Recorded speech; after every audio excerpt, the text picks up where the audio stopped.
X2, X3X. Is that an Xcode 10 thing? No. I mean, PDFs as a vector has been around. Yeah. Maybe it's going to 8. I don't know.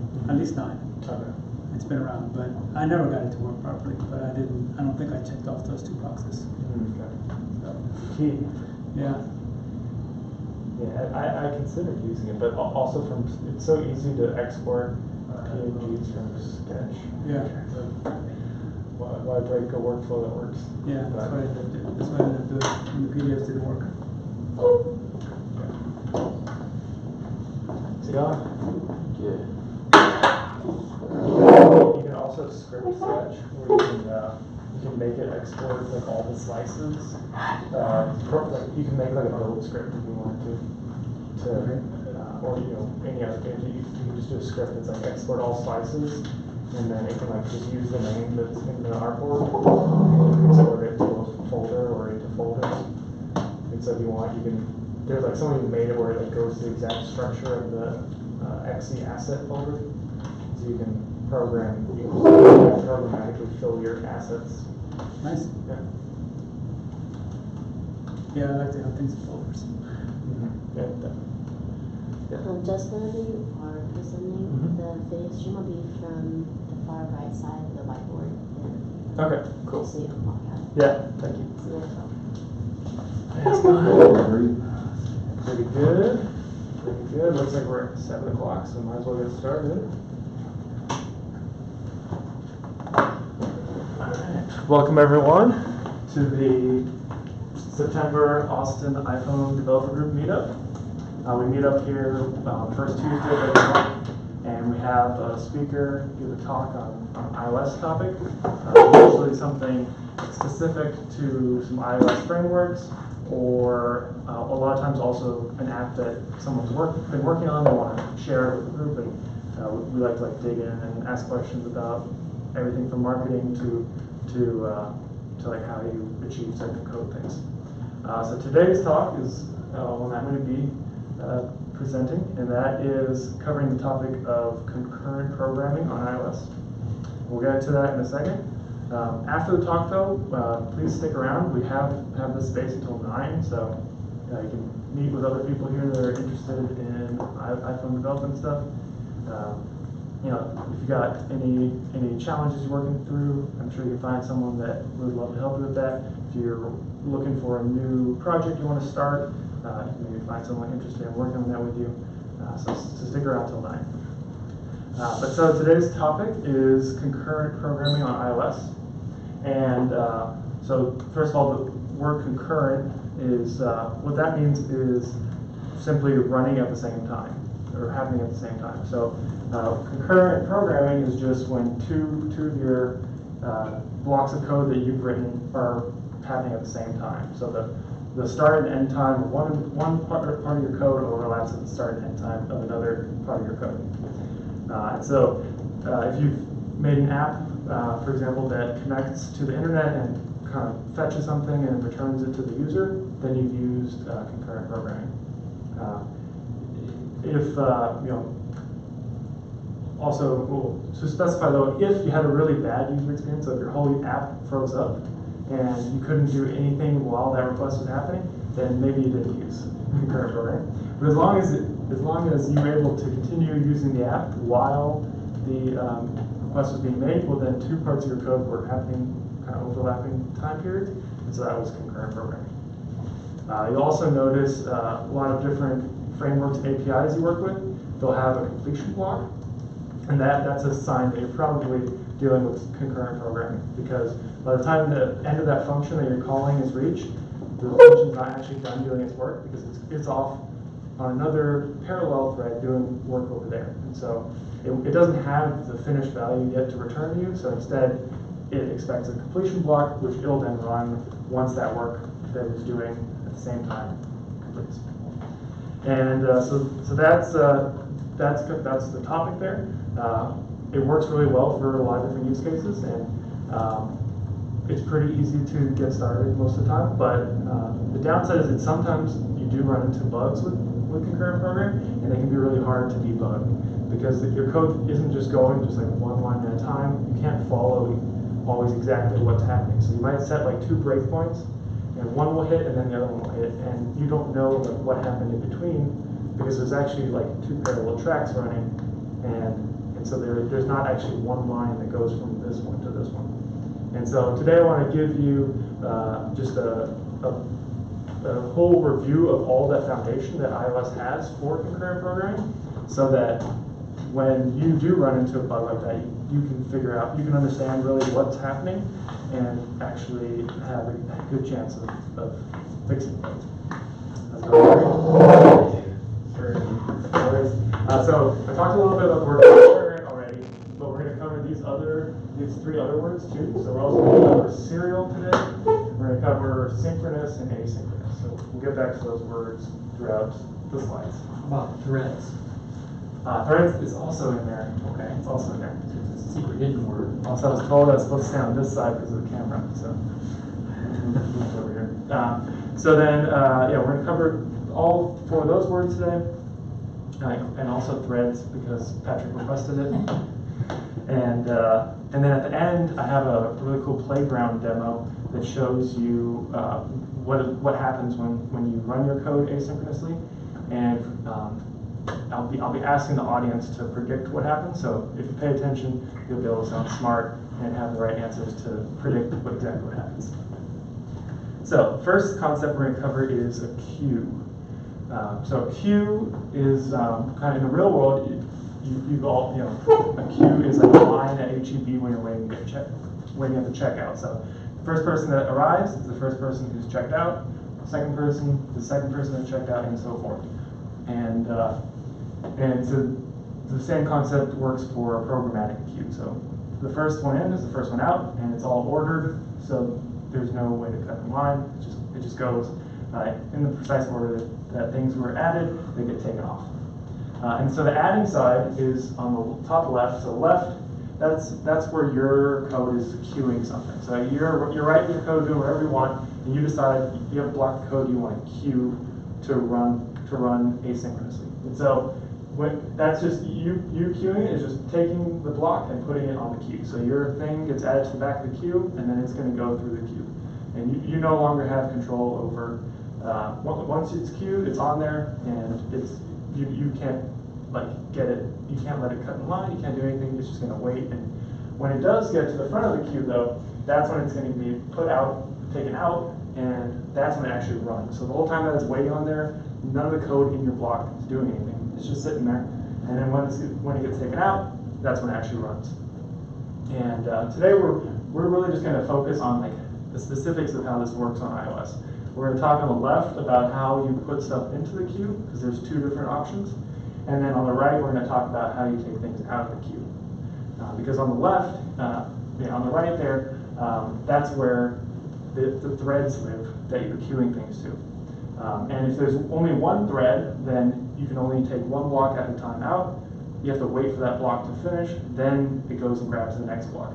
However, if you have multiple threads over there, you can pull out one block for each thread, and they can all run at the same time. And so that will affect how this whole system behaves. So what is a little bit more about threads?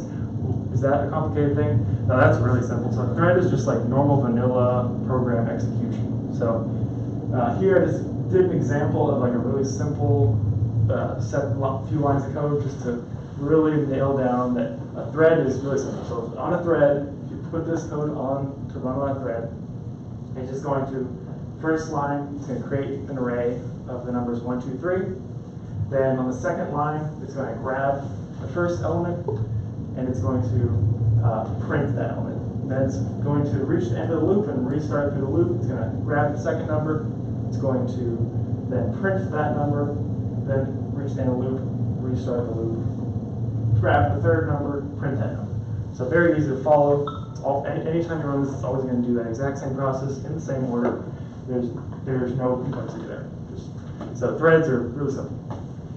And so if you run this code, you'll get that output, just the numbers 1, 2, and 3. Question? Are threads described with those, any or all of those 4 words on the whiteboard? Threads, synchronous, or asynchronous, or serial? Well, or So one thread, everything you put on a thread runs serially. And then, but if you have multiple threads, then the things within the threads are concurrent to each other. So, and concurrent we covered at the beginning, before you came in, is just happening at the same time. Right. And serial means happening one after another. Yeah. So the thread within itself is serial, but then compared with respect to other threads, it'll be concurrent. Okay. And okay, so covered threads. Now we'll talk about putting stuff on queues. So, like I said, there's two ways. If you've got a block up on the left and you want to put it on the queue, you've got two options to do that. The first option is to asynchronously queue the work. The second option is to synchronously queue the block. And so again, I've made a little example with some lines of code. That first those first three lines of code, those are asynchronously queuing the work. The second set of 3 lines of code is synchronously queuing. And so if you go through this is what happens. So your program gets to that first line of code, and it creates a print number 1 statement, and it adds it to the queue. Then it creates the print number 2 and adds that to the queue, and then it creates the print number 3 and adds that to the queue. So at that point, your program has now just added 3 blocks to the queue. No idea whether they've started. If there was a bunch of stuff in front of it, maybe they haven't started. If there was not that much stuff in front of it, maybe they've started. But by the time you get to the end of that third line, your 3 blocks are queued, and your program can just continue executing. With the second set of code lines, it's actually a little bit different. So you get to this line, and what it's going to do is it's going to synchronously queue the print 4 block, and then it's going to wait right there. The code's not going to continue. It's going to wait for that print 4 line to go through the queue. It's going to go, that code, print 4 is going to go get added to a thread, and it's going to run. And then when it finishes running, it's going to return to this level of execution, and then you're allowed to proceed. So then, only then will the print 5 be queued. And then again, you follow the same process. You wait for print 5 to actually run, and then you're free to then continue and queue print 6, wait, and finish it off. And so the first one is way more common, because usually if you're queuing something, you don't, at this level you're at here, you don't need that response yet. You're just kind of saying, hey, we want this to happen. You might put a completion block in here and say, hey, when you finish this work, then do something else. But usually you'll use async, but there are different use cases where you do want to use sync, and that's where you need that response in the thread that you're currently in to continue working. And you know, there's some reason that you had to put this specific work on another thread, and we can go into those things that are actually outside of the scope of this. But I just want you to know that if you kind of reasons why you would do this are kind of out of the scope, but knowing that this is an option is definitely something you want to understand now. Question? What will be the output in the console there? Will we talk about that? Yes, so that's going to be on the playground at the end. But so here, it's kind of not that interesting, just because this print statements all take the exact same time, and so it's very and it all and so it'll depend. But it wouldn't be guaranteed, since they're asynchronous, that it would be 1, 2, 3 in the console. Well, it could be. Yes, it could be, and so it's undefined. Well, it depends on the queue actually, which is where it comes to the coming out. So if you know that there's only one thread, then you know that if there's only one thread for those blocks to go onto, then the first print one will be the first one to put on the thread, because it was the first one that was queued. And then the print number 2 will be the first one, or the second one, to be put onto that single thread. And so if it is a queue with only one thread, then they will actually always print out 1, 2, 3. But if it has multiple threads, then it's possible for one of these print statements to actually be faster than the others, and so it's possible for the order to change if there's multiple threads for it to go out onto. Which is exactly what the next slide is about. So the next slide is about the 2 different types of queues. So the 2 types of queues that we covered here are a serial queue that just has a single thread that it feeds into, and a concurrent queue that has multiple threads that it feeds into. And so yeah, so here on the serial queue 1, 2, 3, those will always print 1, 2, 3, and that's because here we're asynchronously queuing print number 1, so that's adding that block. Then we're asynchronously queuing print number 2, that's adding that block, and then we're asynchronously queuing print number 3, adding that block. So we'll have 3 blocks on there, and then it'll start actually running them on the single thread that it has. And so print 1 was the first one that's added, so it's the first one that gets to run. Print 2 was added second, so it's the second one that gets to run. Print 3 is the third one that was added, so it's the third one that gets to run. But then concurrent queue is different. So a concurrent queue will have multiple threads, and so you can actually, and so at this level, first of all, we're just asynchronously queuing print 4, 5, 6. So it's not going to block our code. We're going to run 4, it's going to add the block to the queue. Run 5, add the block to the queue. Run 6, add the block to the queue. But then on the other end, whenever these 3 blocks get to the front of the stack, or the front of the queue, they're going to be put onto multiple threads. And so 4 will be the first one that gets added onto a thread, but 5 can follow immediately after, before this print 4 thing even finishes. And so if for some reason that thread that gets put on is faster, or something's happening faster for some reason, that definitely can happen, then it's possible you see print 5 before you see print 4. But later, when we actually do the playground, I'm going to put in some statements that cause the function to take multiple seconds to run, and so we'll actually be able to see what happens if like a slower function is added after, or a faster function is added after a slower function. You can actually see the slower function that was added later finish before the faster. The faster function that was added later actually finished before the slower function. But only if you're on a concurrent. Yes. Well, yeah. Yep. Only when concurrent queue. Because it can actually run multiple things within itself. But the serial queue is still useful because the serial queue is still concurrent to some other threads. So, and so even though these blocks that you're putting on there can only run one at a time, they're running independently of some other queue that you have running blocks one at a time. Are these dispatch queues later? Yes. Okay. Yes. Yes. Showing clicking at the right. Yes, dispatch queue is the class. So these queues are all of the class dispatch queue, and that leads right into the next slide. There we go, dispatch queue. I didn't pay these people.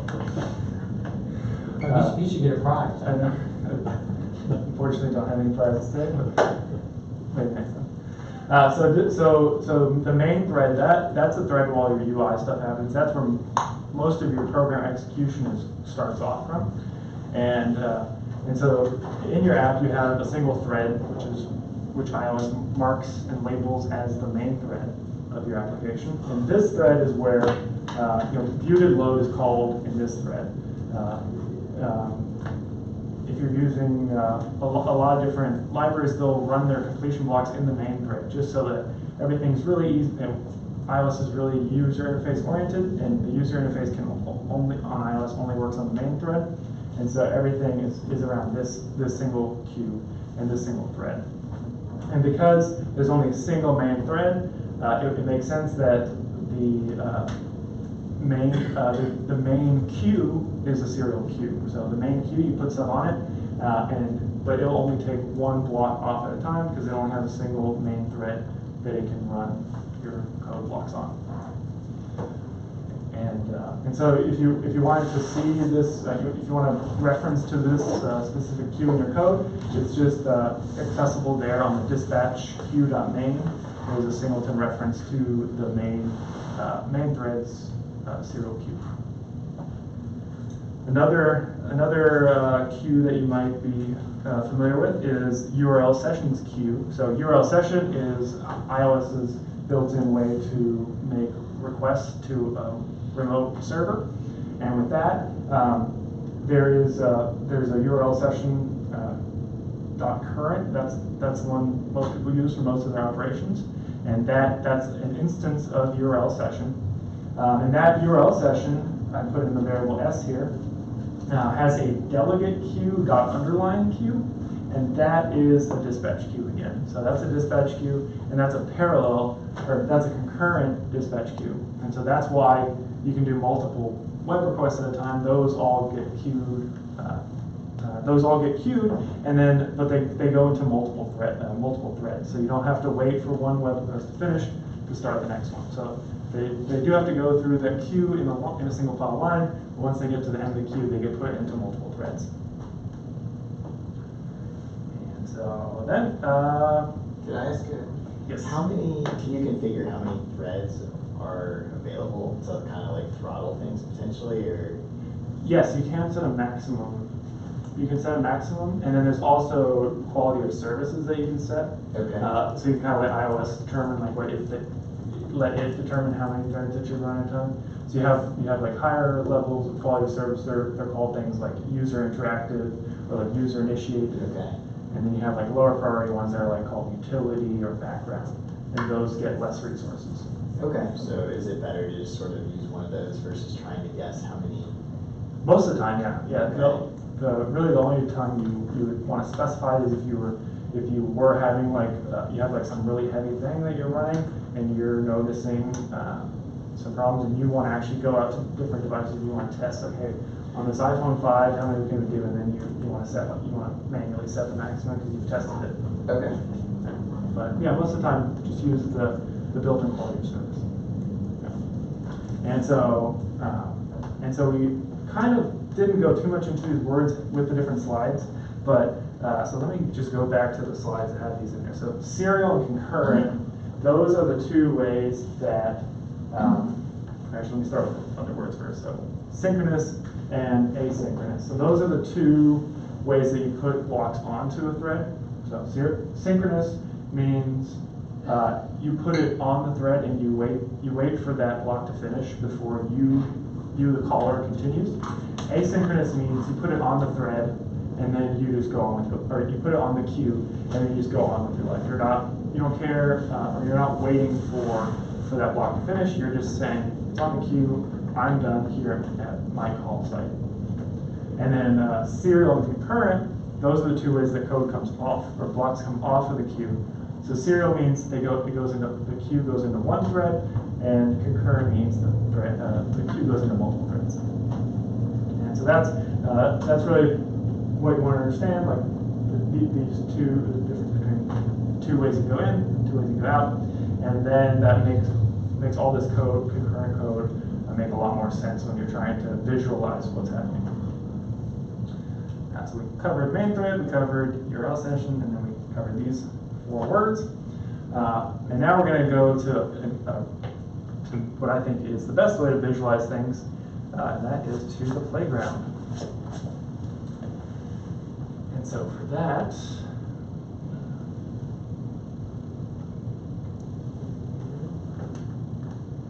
this here.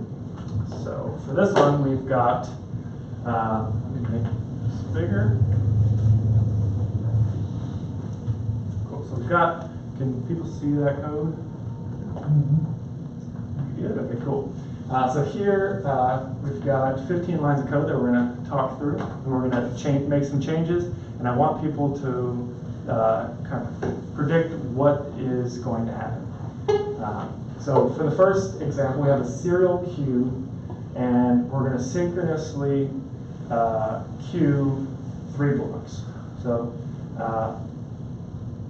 first of all, what is a serial queue? What is that? What does serial versus concurrent mean here? So if this is serial, that means that single thread. Yeah, correct. So there's a single thread, so that means that only one of our blocks can run at a time. So if we see multiple, if it turns out that multiple blocks are running at the same time here, then I explained something incorrectly. Then we have synchronous. We're synchronously queuing to the serial queue. So what is the synchronous queuing going to do versus if it would have been asynchronous queuing? Means you block.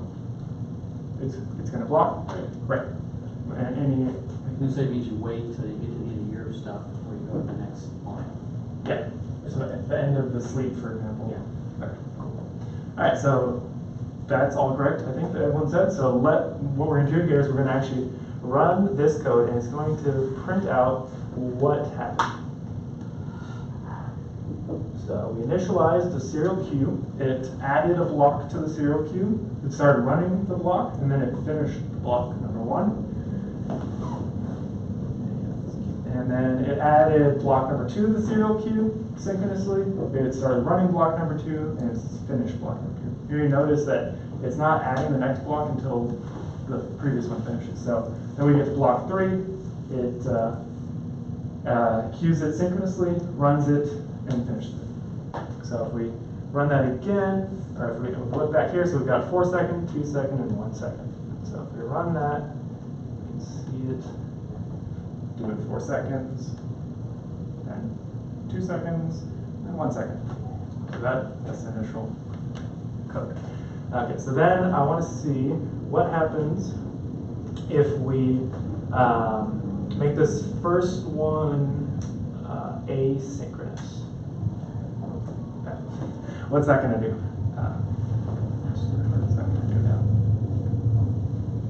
So it's gonna take line 6 or 7 and send it off, and then go on to line 9, and then who knows what's gonna happen. That's definitely true. Does anyone know what's going to happen after that? So definitely, so we got the async. So the async is going to allow it to queue block number 2 before, without having to wait for block number 1 to finish. Wait, since it's serial, isn't it gonna still execute the line 6 code first, and then it'll Yes, correct. continue on? Yes, so we've got perfect predictions here. So let's see if it works right. So to recap, block 2 will be queued before block 1 finishes, but block 2 will not start until block 1 finishes. So let's run that. Oh, there's the added block 2 before you saw. So finish block 1 was after added block 2. So got that right. And so that was all correct. Of course, we're noticing it's not really faster because block number 1 is still waiting. It's still blocking block number 2 from being able to being added to the thread, and block number 3 can't start till block number 2 finishes. So this hasn't improved anything, but it is working like we expected.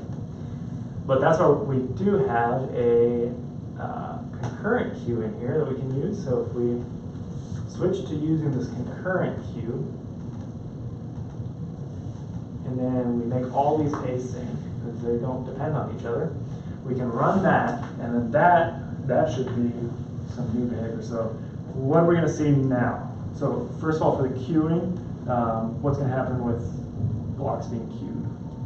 So it's gonna just try to queue them all. It'll probably queue the first one, it'll queue all 3, and then it should start running the first one, possibly before it's finished queuing the last one, because if it's running off of multiple threads, right? What'd you say? So the first one, so it'll just go straight through and throw them all in the queue, and I'm assuming there's not a lot else going on, so it can start running the first one before it actually finishes queuing the last one, right? Yes. Wait, or run the first. Yeah. So that's kind of like implementation detail. Okay. Exactly what the 1 by 1 order is there. That kind of just depends on like, but you definitely have it right that they're all going to queue immediately. There's no blocking, and then also they're going to all start at the same time, right? But then, what do you think will be the first block to finish now? We have the code like this. The third? 3. We got yes. It says 3. Okay. Everyone is right. I like how the audience was listening today. Okay, so let's run that. So all queued real quick. Block 1 started running, block 2 started running, block 3 started running. Go three. First, is it running? Who's blocking? That was weird. Running. It's weird they're not finishing. It's a playground. Hello. That's okay, staying. Yeah, that's weird. So that's okay, restart Xcode. Also, I was using Xcode 10 the whole time when I was practicing this. Do you have indefinite execution set somewhere? I don't. Yeah. So I guess maybe that, oh, you know, that's what it is. Yeah. That's what it is. Okay. So there's, does that require playground support? Yeah, I think so. Yeah, so the reason actually, so we'll make that fix. I think the reason before when I let this one sink and that blocked the thing from finishing it. So when the playground just finishes it'll just like shut everything down. Like when the playground reaches the end, it just shuts stuff down, even if you still have threads running stuff. And so Erwin was saying we could tell it don't do that, and we'll do that in a second. But the other option is you can just call this one sync, and then that'll make it hang right there while the other threads are finishing. And so we'll, but that's still gonna let block 1 not finish though, because it's gonna have to. Right? No, actually, yeah. So they'll make this hang at this execution, so this won't get to the end. But the blocks are already queued, so they'll still be able to run. So this will get the sleep on the end. Add another sleep on the end. Yeah, we can do that. Yeah, let's do that. That's the hackiest fix we can do real quick, but then we'll do it the right way too. So we'll make this 10, and we're also in Xcode beta now, so that's what I just opened. Let's see. Okay, so yeah, so finish block 3, and finish block 2, and finish block 1. So predictions were correct. Now the way to fix this, like the cleaner way to fix this, instead of adding the sleep at the end to prevent it from kind of running off the edge and killing everything, you can add playground support, and then you can say playground page dot current dot needs infinite execution, you can say true, and then that will also prevent it from killing itself when it reaches the end. So finish block 3, finish block 2, and finish block 1. So there we go. So with some audience debugging help. All right, so that was the playground demo, and we had to just leave it with questions. Last questions. So can you show us how you hooked into the dispatch queue to show the nice little output there? Yes, I can. I can show you that. So you may have wondered why when you run a dispatch queue, you don't see this in your console. And that is because I'm not using dispatch queue here. I'm using a class with this letter C is actually a Unicode letter that looks like the letter C. So it's actually a different class. So if we go into here, we have this class called dispatch queue with the alternate C, which has the same API as Apple dispatch queue. So we can use the exact same, but in this, let's see, well, that's just the public headers. This is the actual class with everything in it. And so in here we have, when you call init, it creates a underlying queue from the actual Apple dispatch queue, and then it prints initialized that queue name. And then when you call async, it gets a work number for that block, and then it prints added block number, whatever this block's number is, and then to this, whatever the queue that we have, asynchronously, because this is the async function. And then it actually goes and asynchronously queues this code to the underlying queue. And then when this queue actually runs, it'll print running block number, because this is inside of the thing that I just queued. And then it actually runs your work in here, and then it prints finished running block. So that was a solution that I came up with to create that pretty output and make it look like I'm using Apple's dispatch queue. Clever. Now I also tried to make, instead of making this all print statements, I tried to make a playground page with a view. But when I tried to make asynchronous calls, it just like crashed the playground page. And I tried, and I was really careful to kind of take care of all the queues. And if I ran that exact same code in an app, in the simulator, it worked. But when I ran it in the playground page, it crashed. So, Did you throw the results back on the main queue? yes, yeah. Okay. Yeah. Sure. Exactly, and when I did it synchronously, like when I did the synchronous queuing here, it worked, but async. So, but that is the magic behind the scenes. So I have a question. You were talking earlier about the URL sessions, and I was just curious if you want to call like an API, and let's say you need to make a couple of calls, and the later calls are dependent upon the first call. Yep. And I know like in JavaScript you can use like promises or one of the like the async waterfall method or the async library with the waterfall method, so you can sort of feed it the method you want it to run, and it'll sort of pass things along for you. How do you do that in iOS? What's the best way? Yeah, so there's different options. My favorite go-to for that is within dispatch queue. Okay. So dispatch queue has a thing called dispatch groups. So you can create a dispatch group, and the way that works is and it's really simple in your code. So so if you're here, so let's just say you have these first 3 lines here. So you're doing 3 things asynchronously, and then you want to, then when these 3 finish, you want to, let's put in some in the playground. Yeah, we won't actually run this, but just so we have, foundation, yeah, so you say let group, and you say equal dispatch group. So you create this group, and then you say group dot enter, and then you say current queue dot async, and then you do whatever your function is. You do that. Okay. And then you say group dot leave, and now you can. Actually, you can run this. So you do this, and you can make these, like you can make this one 4, you can make this one 5, whatever you want. And then down here you say group dot notify. You got some different options. Autocomplete is huge. Notify. I think this works. And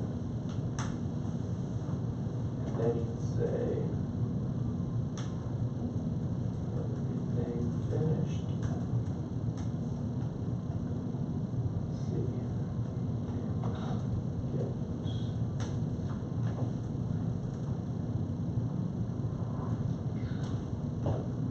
Okay, I guess you have to go. So dispatch queue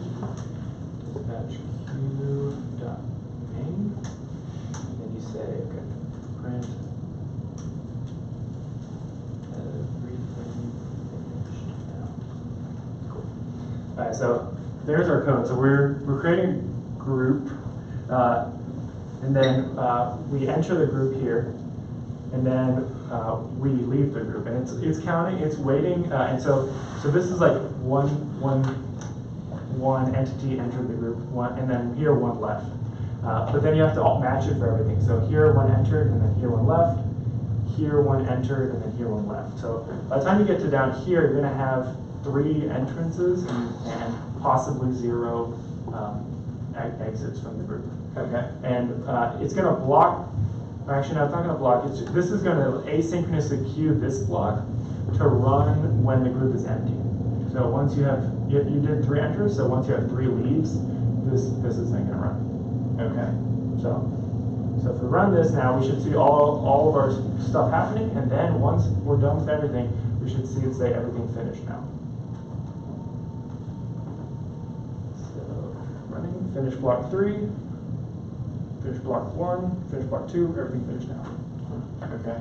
So there's a little bonus lesson on dispatch groups.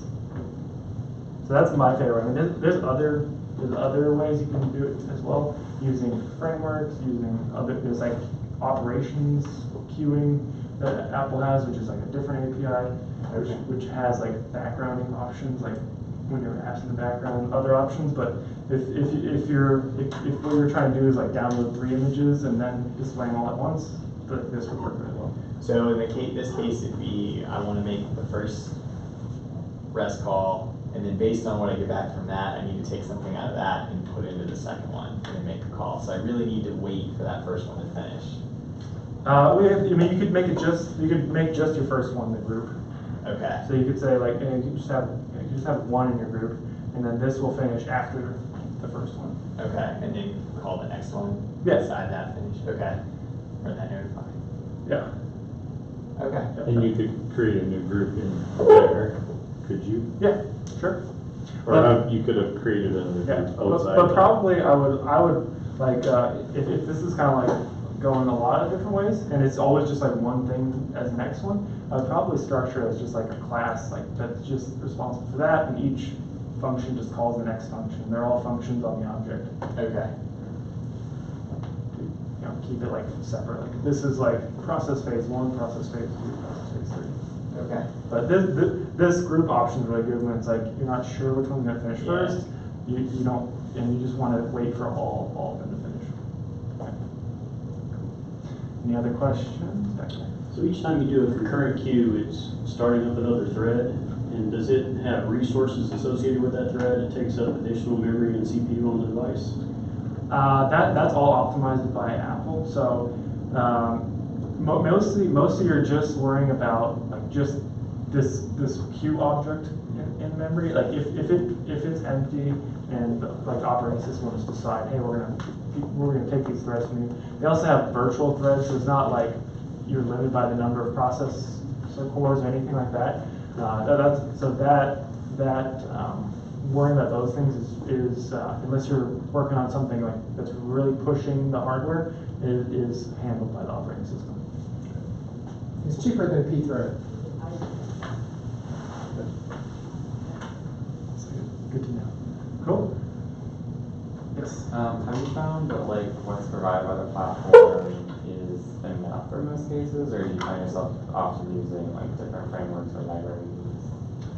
Not for concurrent programming, but I know like promises is a popular thing from JavaScript, and there are good promises libraries on iOS, and those let you chain operation, asynchronous operations. So if you do have like, here's like 6 things you need to do in a row, promises basically just like create and observe a signal that you can wait for. Whenever the signal kind of fires, it runs your block. And so that concept works really well when you have like, here's do like these things in a row, but you don't want to like nest the code, so it's like gets really deep and it makes your code indented 10 times. Promises let you rewrite that in a way where it like fulfills the promise when it's done, and then that triggers the next block of code to run. Then there's also reactive observables like RX Swift. Those are kind of similar concept to promises, but just like way more robust and have way more features. And basically they make that signal not just be a thing that is a promise and then it's fulfilled. It's like a promise that can be fulfilled multiple times. That type of thing. And you can filter the promises where you like only want to hear about certain fulfillments of the promise. That's all within reactive program. Awesome. Well, another question. Could you go over again how these 4 words relate to the in and the out? Yes. Okay. So the top part is the in, the bottom part is out. And so synchronously means that you're queuing and you're waiting. So your code that is calling is synchronous to this code that you're queuing, meaning that so synchronous means not at the same time. So your code is not going to run at the same time as this code that you're queuing, because your code is going to, as soon as it queues it's going to pause here. It's going to wait for the code to start, and then it's going to wait for it to end, and then it's going to come back. And so your code that's calling this block is not going to be running at the same time as the code that it runs. With asynchronous, you're saying, hey, queue this, and then I'm going to keep going. So your code here will run probably, it's can definitely run at the same time. Depending on how filled up that queue is, maybe you finish over here before it gets onto the other thread, but it's very likely that while you're continuing here, that second thread that you queued to is also going to start. So they're now asynchronous because they're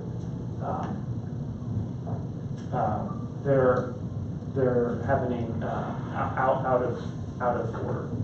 Yeah. There. And then serial and concurrent, that's about the queues. So what do the queues feed into?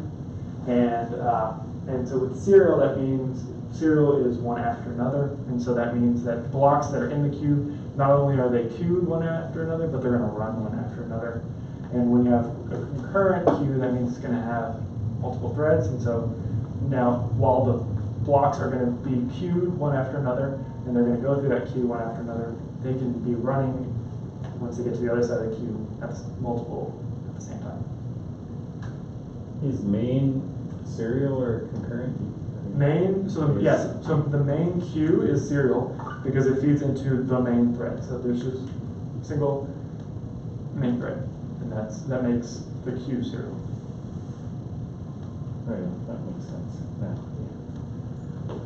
Awesome. But you can put things on the main queue either asynchronously or synchronously, right? Yes, yes, and yeah, and it you can, but be careful about synchronously putting stuff on a serial queue if you're on the thread for that queue, because if you do that, that would cause a bottleneck or what is coming out of a Race? no, not race. It's like things blocking each other. Like Deadlock. Deadlock, yes, deadlock. So that would cause a deadlock. So because if you're on the this thread that goes to the queue, and you're synchronously queuing, that's putting some block on the queue, and you're waiting for it to finish, and the queue doesn't put anything on that same thread until it's clear, and so it can't put the block you queued on to the thread you're on because you're blocking the thread. Waiting for it. Can we Yeah, we can do that? Can we see if we can make that happen? Yeah, so that would be so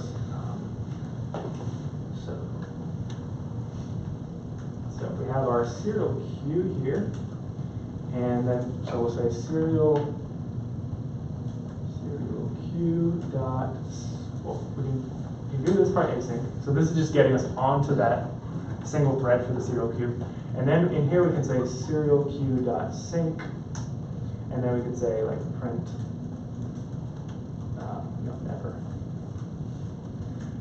never going to happen. So that's never going to print. And we can say, and then here we can say print on the one thread. So we're going to asynchronously queue to here, and then we're going to synchronously queue onto the same thread. So we're going to wait here for this block to run. But because you know it's the same thread because you use serial. yes. Is that right? Yep. And so the main thread is the serial queue. So this was the same thing you would get if you queued onto the main. I mean, we could also do an example here, queue onto the main thread, but we wouldn't get the printing happening about what's happening. So let's just do this for an example. And so we'll run. So we initialize the serial queue. We add block number 1. Then we run block number 1. It says we're on the one thread. Then we added block number 2 synchronously, and then we're stuck there forever because block 2 is not going to finish because block 2 actually hasn't started. So you can see we added block number 2, but you don't see running block number 2. That's because running block number 2 isn't going to happen until this thread is empty, and that's not going to happen until this block runs. Yeah. So, thanks to everyone for the awesome questions that add more discussions and points. So, awesome. And that's it for my presentation today. Please do hang out.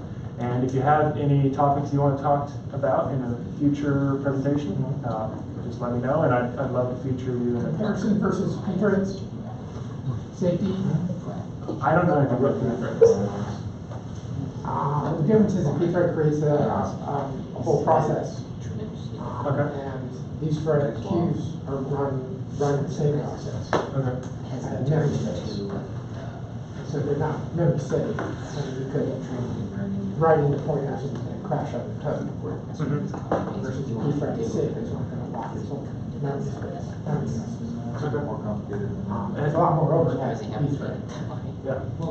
Is that also something in iOS? Or is that just Mac? Or? Pthread is used. Okay, so they let you So you can call it pthread in iOS. Yeah. Cool. That's something I didn't know about. You can't get very far like that on added features. Yeah. Thanks, everyone. Thanks, David.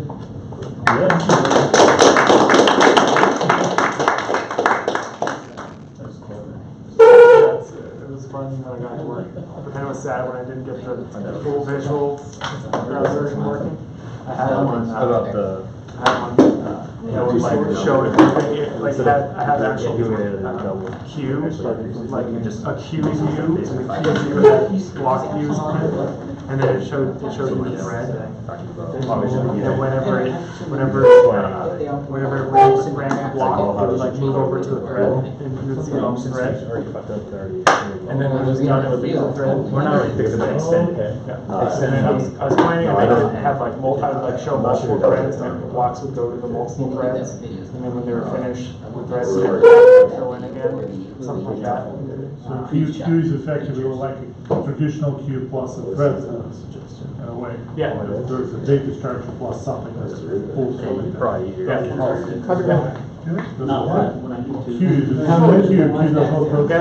The full name is dispatch. It's really just a number that's kind of display, but yeah. So can you change the size of the thread at runtime? Say like 10 threads and based on whatever conditions are out there? I think so. Yeah. Okay. Yeah. I think you can set like a maximum, and like iOS won't give you all of them if it doesn't want to, but you can set the maximum. Okay. And what happens when the application like goes into the background or something like that? Well, it shuts down like everything else. So you have like a certain number of seconds before it kills the process. But then there's also options to the background. So there's lots of different things from like if you kind of register as something as like a file upload application, then you're given a certain amount of cycles that you can run that. If you have video or audio streaming, then you're given background resources. Very similar to very similar to foreground.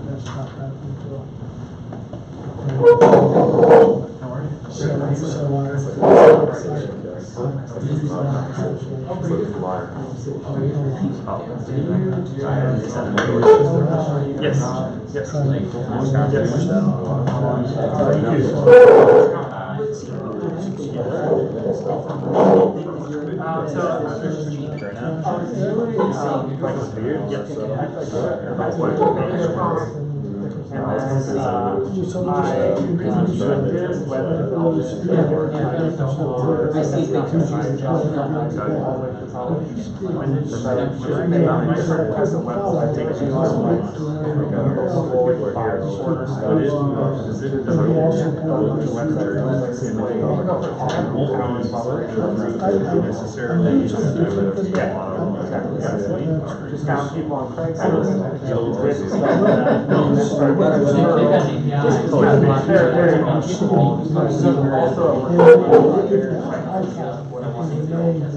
Everything from like help me find what about you? I know they go on this. Do they? I have one today. But they maintain basically. Oh, did they? Luckily, I had already learned about it. Well, you were like iOS maybe or something? Yeah, yeah. You used to be able to get free. Actually, I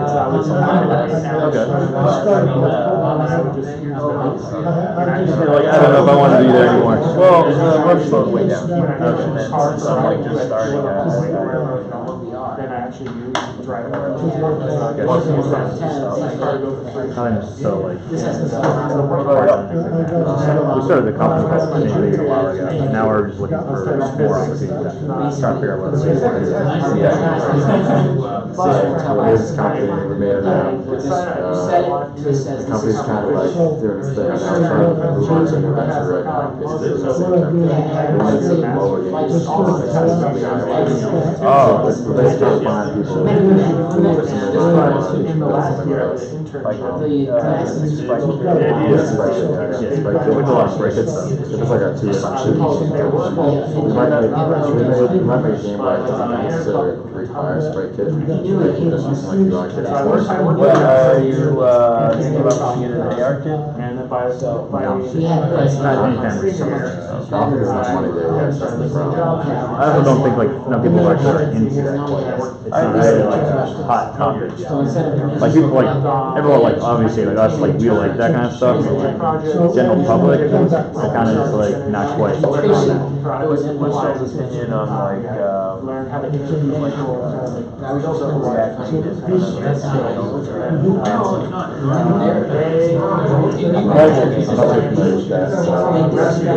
I know about it, but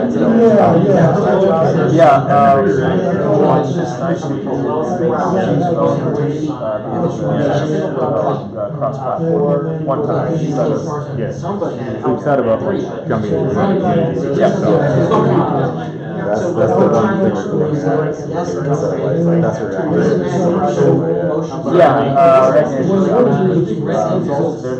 they're changing being able to learn JavaScript and use React Native Okay. Yeah, we were mostly jumping into for a learning. Unity's cool. I was actually You know, It's definitely fun. I still think Mexico is much easier and nicer. So yeah, trying to transition isn't too ideal, but we want to go to Android. I do like Unity for like certain things, just plug in if you want to make certain something. Yeah, I mean, they shortened by a lot. They take care of a lot of stuff.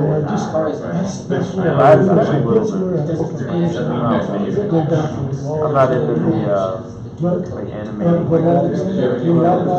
sprite and all that stuff. When I started with the agency, I got I was you. kind of like.